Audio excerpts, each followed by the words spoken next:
सड़क के किनारे बंडी पर बिरयानी बेचने वाला मोहम्मद कासिम जज बनेगा।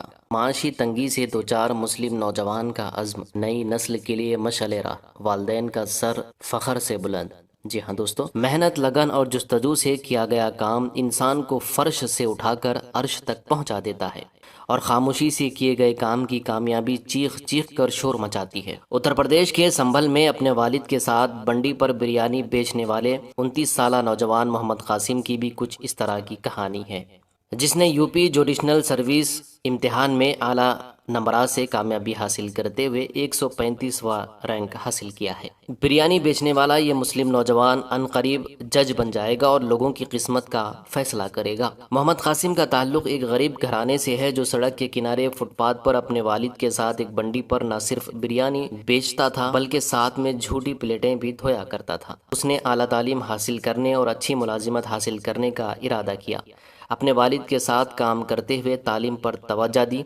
उत्तर प्रदेश पब्लिक सर्विस कमीशन इलाकाई civil service UPP SCP CS के इम्तिहान में 135वां रैंक हासिल करते हुए अपने ख़ानदान और अपने माँ बाप का सर फ़ख्र से ऊंचा कर दिया। मोहम्मद कासिम का माजी जिद्दोजहद और मुश्किलात से गुजरा। ख़ानदान की माशी हालत कमज़ोर होने के बावजूद हिम्मत नहीं हारी। अपने वालिदैन के साथ काम किया और चैलेंजेस से घबराने के बजाय हिम्मत और हौसले से उसका सामना किया। सरकारी स्कूल में इब्तदाई तालीम हासिल करने वाले मोहम्मद कासिम 10वीं जमात के इम्तिहान में एक मरतबा फेल हो जाने के बाद हिम्मत नहीं हारी। अलीगढ़ मुस्लिम यूनिवर्सिटी में कानून की तालीम हासिल की और दिल्ली यूनिवर्सिटी से 2019 में LLM के इम्तिहान में सारे मुल्क में सरफहरिस्त मकाम हासिल किया। सड़क के किनारे से जज का सफ़र नौजवान नस्ल के लिए मशअले राह है। मेहनत और इस्तिकामत हमेशा रंग लाती है और ये कामयाबी कोई शॉर्टकट नहीं है। मोहम्मद कासिम का पस मंज़र उसके तालीमी सफ़र की अहमियत और ज़िंदगी को बदलने में उसके अज़्म और ताकत को जाहिर करता है। तो एक तो मैं सुबह पढ़ता था और फिर मैं काम से निपट के इशा की नमाज के बाद पढ़ने जाता था। क्योंकि मेरा पढ़ाई दिन में तो नहीं हुआ है, दिन में मैं काम करता था। जब क्या काम कर मैं यही हलीम बेचता था पहले। 2012 तक मैं अपना ठेला लगाता था। यही पेट्रोल पंप है घोड़े वाली में, तो उसमें मैं हलीम बेचता था।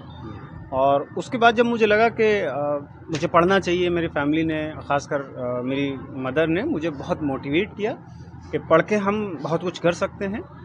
तो मैं तो 5वीं की पढ़ लेता हूँ, तो उन्होंने मुझे पहली से 5वीं में कर दिया। और 5वीं में जब मैं आया तो मुझे रत्ती भर कुछ पढ़ना लिखना तो आता था नहीं, बस मैं हिंदी पढ़ना जानता था। हिंदी में कि मैं काम कर सकता था। पहले अब्बा के साथ जाता था प्लेटें धोने के लिए, और जब प्लेटें धोने से बेचना सीख गया तो फिर मैंने अपना ठेला लगाना शुरू कर दिया। तो इसी तरह मैं 2012 तक अपना काम करता रहा, स्ट्रगल करता रहा। और मेरा खुद का भी मानना ये है, अगर इस देश में नहीं बल्कि पूरी दुनिया में आप सेलिब्रिटी कई चीज़ों से बन सकते हैं। या तो आप किसी पॉलिटिशियन के बेटे हों, या किसी खुद सेलिब्रिटी के बेटे हों, या फिर आप पढ़ाई में कुछ हासिल करके। तो आपने अक्सर देखा होगा लोग अच्छा मुकाम हासिल करके एक सेलिब्रिटी की तरह, और मैं समझता हूं कि मैंने आज खुद देख लिया, मुझे तो यकीन भी नहीं हो रहा कि लोग मुझे इतनी मोहब्बत करेंगे। मुझे सेलिब्रिटी से कम इन लोगों ने ट्रीट नहीं किया। तो मैं ये बात अपनी मेरा पूरा यकीन हो गया है कि पढ़ाई लिखाई करके आप एक समाज में हीरो का रोल अदा कर सकते हैं। तो यही सोच करके मैंने अपनी पढ़ाई लिखाई को जारी किया कि हम अपने जो भी परेशानियां हैं अपने लिए या अपने परिवार के लिए या फिर इस एरिया के लिए अगर कुछ कर सकते हैं तो सिर्फ वो पढ़ लिख कर सकते हैं। यहाँ तक पहुँचने में कौन कौन से विद्यालय और यूनिवर्सिटियों का आपने सहारा लिया? मेरी सबसे पहली स्कूलिंग जो हुई थी, तो जो सरकारी स्कूल होते हैं उत्तर प्रदेश सरकार के, प्राथमिक विद्यालय रुकनुद्दीन सराय से मेरी प्राइमरी एजुकेशन हुई। उसके बाद से जब पहली क्लास में मेरा दाखिला हुआ तो मुझे ऐसा किया गया कि जब मैंने पहली क्लास में दाखिला लिया तो उसमें ऐसा होता था कि एक किताब आपने अगर पढ़ ली तो दूसरी किताब अगर मान लीजिए आप पढ़ना चाहते हैं तो आपकी क्लास भी खत्म हो जाती थी। तो पहली क्लास की किताब अगर आपने खत्म कर ली तो दोस्तों, इस पर आपकी क्या राय है कमेंट करके ज़रूर बताइए और इस वीडियो को लाइक और शेयर भी कर दीजिए।